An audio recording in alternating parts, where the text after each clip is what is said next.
আড্ডাৰ পৰা জন্ম হোৱা ৰাজগড়ৰ বিখ্যাত সৰস্বতী পূজা ভাগ। আড্ডা মাৰি আছিলোঁ, আড্ডা মাৰি থাকোঁতে কেইজনমান ল'ৰা আমি মিলি আছিলোঁ। তেতিয়া আমি লগ পাই পেলাই আমি ক'তো যাব নোৱাৰোঁ নহয়, 50 টকা 100 টকা 200 টকাকৈ এনেকৈ সৰু এটা মূৰ্তি আনি পেলাই আমি ইয়াতে সেই অপজিট ছাইডত আছিলে আমি সৰস্বতী পূজা পাতিছিলোঁ। এইখন সৰস্বতী পূজাতেই আশীৰ্বাদ লৈ প্ৰায়সংখ্যক কণ্ঠশিল্পী আৰু অভিনেতা অভিনেত্ৰীয়ে 25টা বছৰ গৰকীয়া ৰাজগড়ৰ বিখ্যাত সৰস্বতী পূজায়। এই 25 বছৰে আমি 15 বছৰ জড়িত হৈ আছোঁ ন। সকলোৱে আমি মিলি একেলগে ইয়াত আড্ডা মাৰোঁ ৰাজগড়ত। মহানগৰী এইখন সৰস্বতী পূজাত আশীৰ্বাদ লৈ সফলতা পাইছে অসমৰ বহু প্ৰতিষ্ঠিত শিল্পীয়ে। কমাৰ্চ পইণ্টৰ আড্ডাৰ পৰা শিল্পী কলা কুশলীয়ে কিদৰে জন্ম দিছিল অসম বিখ্যাত সৰস্বতী পূজাখন। শিল্পী কলা কুশলী আমাৰ যিমানখিনি আছে ৰাজগড় এই সৰস্বতী পূজা সকলোখিনি গোট খায়, সেইটো আচলতে এটা মুখ্য কাৰণ। মানে এইখন আমি আড্ডা বুলি কওঁ, আমি উদযাপন সমিতিটো আমি শুভেচ্ছা জনালোঁ অসমবাসীক। ৰাজগড় যি টুকুৰা আমাৰ আড্ডা বুলি কয়, এই টুকুৰা আমাৰ প্ৰাণ হয়। আমাৰ মানে গোটেই যিমানখিনি আৰ্টিষ্ট আছে, আমাৰ বাদ্যকাৰ, সুৰকাৰ, সংগীতকাৰ সকলো মানে এক্টৰ, ডাইৰেক্টৰ সকলোখিনি এইখিনিতে গোট খায়। এইটো আজিৰ পৰা নহয়, বহুত বছৰ ধৰি পেলাই এইটো হৈ আছে। তাৰ পাছে পাছে আমাৰ দুটা অনুষ্ঠান, এটা হোলী আৰু আনটো হৈ গ'ল আমাৰ সৰস্বতী মাৰ যি পূজাভাগ হয়। তো আজি 25টা বছৰ গৰকিলে, আজি 25 বছৰীয়া মাৰ আমি সেৱা কৰি আছোঁ। তো এইটো স্বাভাৱিকতে মই বুলিয়ে নহয়, প্ৰত্যেকজন আমাৰ আৰ্টিষ্ট, যিমানখিনি আৰ্টিষ্ট আছে সকলোৰে আজি মানে খুব উৎসাহী হৈ আছে। 25 বছৰ এটা অনুষ্ঠান 25টা বছৰ চলাই যোৱাটো এটা বৰ সম্ভৱ কথা নহয়। তো সেইখিনি আৰু মানে খুব এটা ভাল লাগিছে নিজকে। আৰু আপোনালোকো আহিছে, আপোনালোককো ধন্যবাদ জনাইছোঁ। আৰু আগলৈও যাতে আপোনালোকে এনেকৈ ধৰণে আমাক অকণমান উৎসাহ জনাই থাকে। Thank you. তাৰ মাজতে এটা প্ৰশ্ন মানে মোৰ মনত আহিছে, মানে আপোনালোকক সুধিব বিচাৰোঁ, আপোনালোকৰ যিহেতু দেখিবলৈ পোৱা গৈছে বহুত মানুহৰ সমাগম হৈছে ইয়াতে, কলা কুশলীৰ পৰা আদি কৰি সাধাৰণ মানুহো ইয়াতে উপস্থিত হৈছে।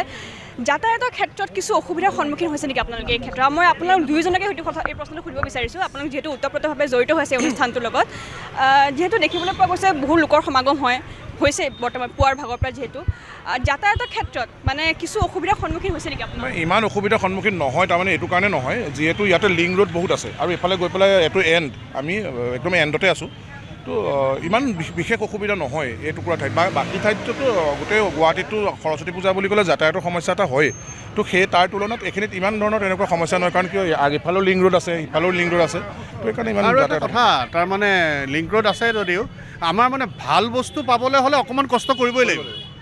যাতায়াতত অকণমান কষ্ট কৰি অকণমান দূৰত গাড়ীখন থৈ ৰাজগড়ৰ এই কলা কুশলী আমাৰ পূজাখন যদি চোৱাৰ আনন্দটোৱেই সেইটো, তাৰমানে খোজকাঢ়ি এই ভিৰত যদি পূজাত ভিৰেই নাথাকে, যাতায়াতৰ মানে সন্মুখনেই নহয়, তে এনেকৈ পূজাখনো ভাল নালাগিব। সেইটো এটা কথা কিন্তু। আৰু আপোনালোকৰ ৰাজগড়স্থিত যি এখন সৰস্বতী পূজা আছে, আপুনি 25 বৰ্ষ অতিক্ৰম কৰি, এই ক্ষেত্ৰত আপুনি কি কয়? এই 25 বছৰে আমি 15 বছৰ জড়িত হৈ আছোঁ ন। 15 বছৰৰ এই সংগীত যাত্ৰাৰ লগত এই সৰস্বতী পূজা এই ৰাজগড়ত হয়। সোণালদাই পাতে প্ৰত্যেক বছৰে, আমাৰ সোণালদা জড়িত হৈ আছে হয় নহয়, তেখেতেই পাতে আৰু তেনেকৈ জড়িত হৈ আছোঁ। খুব ভাল লাগে। আৰু যিহেতু দুদিনীয়া হিচাপে কৰিছে, অকণমান অসুবিধা হৈছে, কাৰণ কিয় কনফিউজন হৈ যায় ন, কি এদিনীয়া মানে বহুত দিনৰ পৰা এদিনীয়াই পালন কৰি আহিছোঁ। মানে সেই এক্সাইটমেণ্টটো, এদিনীয়া এক্সাইটমেণ্টটো যেনেকুৱা এটা সুখ দিয়ে, অলপ অসুবিধা হৈছে তাৰমানে, যে 2 তাৰিখে নে 3 তাৰিখে, কিন্তু তথাপিতো পূজা যিহেতু খুব ভালদৰে ঘৰতো পালন কৰিছোঁ। আৰু এইদৰে ভিগুৰ ষ্টুডিঅ'লৈ গৈছিলোঁ আৰু তাৰপিছত এতিয়া আহি পালোঁ ইয়াত। আৰু পিছলৈ কিবা প্লেন আছেনে আৰু সৰস্বতী পূজা বুলি আপোনাৰ? সৰস্বতী পূজা বুলি আৰু সেয়াই আৰু চাদৰ মেখেলা পিন্ধি আহি আইৰ ওচৰত প্ৰাৰ্থনা কৰি সেয়ে বিচাৰোঁ যে আমাৰ সংগীত জগতত আৰু ভালদৰে কামবোৰ কৰি যাব পাৰোঁ, আয়ে যাতে আমাক আশীৰ্বাদ দিয়ে, আমি ভাল কামবোৰ আগবঢ়াই দি যাব পাৰোঁ যাতে।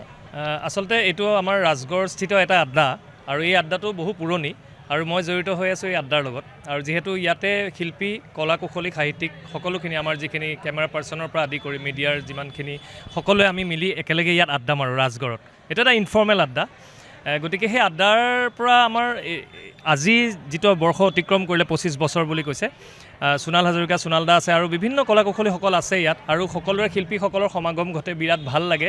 আৰু প্ৰথমে আমাৰ পূজাখন খুবেই এখন সৰুৰ পৰা যেনেকৈ ডাঙৰ হৈ আহি আছে, এতিয়া এটা মানে বৃহৎ এখন মানে মাৰ পূজা ইয়াতে অনুষ্ঠিত কৰা হয়, আৰু সকলোখিনি কলা কুশলী আহে, খুব ভাল লাগে। আৰু ইয়াতে আজি নাগাৰা নামৰো আয়োজন কৰা হৈছে সন্ধিয়ালৈ। গতিকে খুব ভাল লাগিছে আৰু আমি এনেকৈ অনাগত দিনতো ইয়াত হোলীও আমি উদযাপন কৰোঁ। হোলীটো খুব ডাঙৰকৈ আমি ইয়াত উদযাপন কৰোঁ, অনুষ্ঠানো হয়, বিভিন্ন কলা কুশলীসকল আহে, শিল্পীসকল আহে ইয়াত গীত গায়, আমিও গীত গাওঁ, যিহেতু মই এজন সংগীত শিল্পী হয়। গতিকে খুব ভাল লাগিছে আৰু আশা কৰোঁ যাতে যিসকল ৰাইজে আমাক এই আপোনালোকৰ চেনেলৰ জৰিয়তে চাই আছে তেওঁলোকো অনাগত দিনত ইয়ালৈ আহক, আমাৰ পূজাখনত যোগ দিয়ক আৰু আমাৰ হোলীখনলৈও আহক। আমি ইয়াৰ জৰিয়তে ৰাইজক অনুৰোধ কৰিছোঁ আৰু ইয়াৰ জৰিয়তে সকলো সমগ্ৰ অসমবাসী ৰাইজক সৰস্বতী পূজাৰ অশেষ অশেষ শুভেচ্ছা জনাইছোঁ। ধন্যবাদ জনাইছোঁ আপোনালোকক। আৰু আমাৰ ওচৰত আৰু বহু কিছুমান কলা কুশলী আছে, আমি তেওঁলোকৰ লগত জানিব চেষ্টা কৰিম। হয়, আপোনালোকে সৰস্বতী পূজা বুলি আহিছে আৰু ৰাজগড়ত এইখন যি সৰস্বতী পূজা আছে এখন আজি 25 বৰ্ষ অতিক্ৰম কৰিলে, এই ক্ষেত্ৰত আপুনি ভাল লাগিছে চাই কেনে, আকৌ আহিম এইটো আশা ৰাখিছোঁ আৰু খুব ভাল লাগিছে আৰু এইটোৱে ক'ব বিচাৰিছোঁ। আছে সৰস্বতী পূজাই 25 বৰ্ষ অতিক্ৰম কৰিলে আৰু আপোনালোকৰ দেখিবলৈ পোৱা গৈছে যে ৰাতিপুৱাৰ ভাগৰ পৰা এটা ব্যস্ততাপূৰ্ণ পৰিৱেশ হৈ আছে আৰু বহু কলা কুশলী মানে গণ্য মান্য ব্যক্তিসকল ইয়াত জড়িত হৈ আছে আৰু যিহেতু আজি 25 বৰ্ষ অতিক্ৰম কৰিলে এই বিষয়ে আপুনি কি ক'ব? ৰাজগড়ৰ সৰস্বতী পূজাৰ আচলতে 25 বছৰ এবছৰ খুব সুন্দৰকৈ পতা হৈছে আৰু প্ৰত্যেক বছৰে ৰাজগড় মানে সৰস্বতী পূজাত মানুহৰ সংখ্যা সদায় বাঢ়ি আহিছে। এইবাৰ যথেষ্ট মানুহ হৈছে। আমাৰ এই পূজাখনৰ আটাইতকৈ ডাঙৰ কথাটো হৈছে কি ইয়াত বৈদিক কামখিনি খুব সুন্দৰকৈ কৰা হয়। তাৰপিছত আমাৰ ভোগৰো এটা খুব ধুনীয়া মানে ইয়াত আমাৰ নাম আছে, ভোগ খাবলৈ সকলো ৰাইজ ইয়ালৈ আহে আৰু শিল্পী কলা কুশলী আমাৰ যিমানখিনি আছে ৰাজগড় এই সৰস্বতী পূজা সকলোখিনি গোট খায়। সেইটো আচলতে এটা মুখ্য কাৰণ। সেই আকৰ্ষণটোৰ কাৰণে আমাৰ ইয়াত যিমানখিনি নতুন পুৰণি অভিনেতা অভিনেত্ৰী গায়ক গায়িকা সকলো ইয়াত লগ হয়, এটা আনন্দমুখৰ পৰিৱেশ সৃষ্টি হয়। সন্ধিয়ালৈ ইয়াত নাম আছে, ৰাতি সুন্দৰ নামৰ পৰিৱেশ হয় আৰু অহা বছৰ আৰু ডাঙৰকৈ পাতিম বুলি আমি আশা কৰি ৰাখিছোঁ। যিহেতু বহু কলা কুশলী বা শিল্পী ইয়াতে জড়িত হৈ আছে বুলি আপুনি যিহেতু উল্লেখ কৰিছে বা যিসকল ব্যক্তি আমি আছে শিল্পীসকলে তেওঁলোকৰ যিহেতু উল্লেখ কৰিছে, ৰাজগড় চহৰৰ এই ঠাইডোখৰ আপোনালোকৰ এটা আৱেগ জড়িত হৈ আছে, এটা আৱেগ জড়িত হৈছে, কিছু অনুভূতি আছে বা হয়তো কিছুমান স্মৃতিও আপোনালোকৰ থাকিব পাৰে। সেনেকুৱা কিবা বিশেষ স্মৃতি আছে নেকি সৰস্বতী পূজাৰ লগত জড়িত?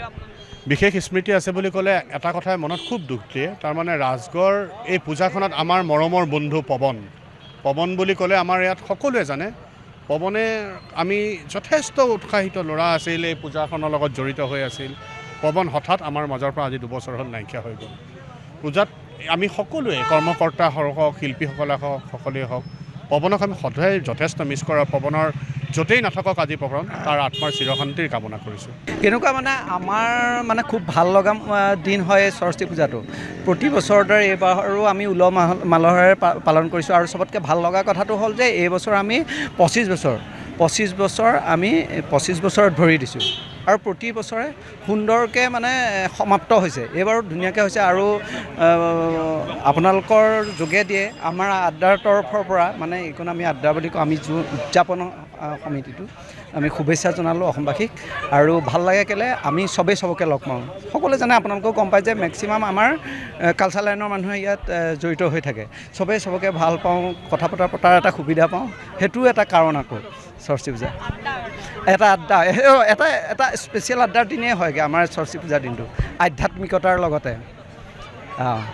আৰু বিশেষকৈ সাংস্কৃতিক সন্ধিয়াৰ কিছুমান আপোনালোকে আয়োজন কৰিছে, কি আছে বিশেষ সাংস্কৃতিক সন্ধ্যা? আজিৰ দিনটো সাংস্কৃতিক সন্ধ্যা বুলি ক'লে আচলতে সৰস্বতী পূজাটো আমাৰ নাচ গানৰ কথা নাহে, এটা নেগেৰা নাম আয়োজন কৰা হৈছে। সেইটো যেতিয়া সৰস্বতী পূজা সেইকাৰণে আধ্যাত্মিকতাৰ লগত জড়িত নেগেৰা নামটো, সেইকাৰণে নেগেৰা নামে আয়োজন কৰা হৈছে। বেলেগকৈ আৰু নাচ গান বা বেলেগ আয়োজন কৰা নাই। হয়, ধন্যবাদ জনাইছোঁ। অনুভৱ মানে এই জন্ম দিছিলোঁ যে এই হেৰিখন জন্ম দিছিলোঁ মই আড্ডা মাৰি আছিলোঁ, আড্ডা মাৰি থাকোঁতে কেইজনমান ল'ৰা আমি মিলি আছিলোঁ। আমি কি হয় অকণমান বয়সো হ'ল, স্কুল কলেজ বেলেগত পঢ়া, ইয়াত আড্ডা মাৰি ইয়াত গুৱাহাটীৰ লোকেল ল'ৰাখিনি নাথাকে বা যিখিনি স্থানীয় বাসিন্দা নাথাকে, আমি বেলেগ পঢ়া ল'ৰা। চবেই স্কুল কলেজ চব এনেকৈ বাদ দি পেলাই ইয়াত আছিলোঁহি। তেতিয়া আমি লগ পাই পেলাই আমি ক'তো যাব নোৱাৰোঁ নহয়, তেতিয়া বেয়া লাগে। আমি সৰস্বতী পূজাৰ দিনা আমি ইয়াতে ৰৈ থাকোঁ।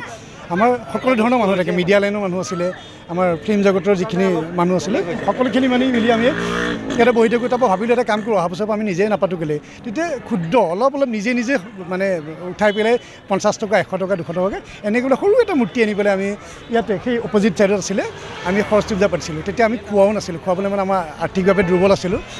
তাৰপিছত ক্ৰমান্বয়ে এইটো অকণমান মানে জনপ্ৰিয় হ'ব ধৰিলে, মানুহখিনিয়ে গম পাব ধৰিলে, এজন দুজনকৈ মানুহখিনিক মাতিলোঁ। মাতাৰ পিছত মানে এতিয়া বিশালভাৱে হয়।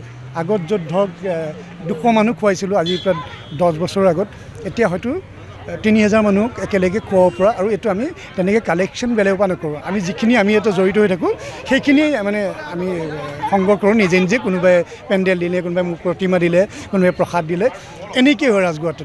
গতিকে এটা বহুত জড়িত হৈ আছে, কাৰণ মই জন্ম দিছিলোঁ এইটো জড়িত মই সেই 25 বছৰ, আজি 25 বছৰীয়াৰ কাৰণে আজি আমি কেইবাজনকো মাতিছোঁ ইয়ালৈ আনুষ্ঠানিকভাৱে, তেওঁলোকক অকণমান সম্বৰ্ধনা জনাব যে সেই সময়ৰ মানুহখিনি এতিয়ালৈকে আছে।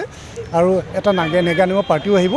গতিকে সেই আৰু ভাল লাগিছে, বুজাই ক'ব নোৱাৰিম চাগে। ধন্যবাদ। ধন্যবাদ জনাইছোঁ আপোনালোকৰ যাতে 25 বছৰ গৌৰৱী যাতে 75 বছৰ বা আৰু 100 বছৰ যাতে হওক সেয়া আমি কামনা কৰিছোঁ। ধন্যবাদ।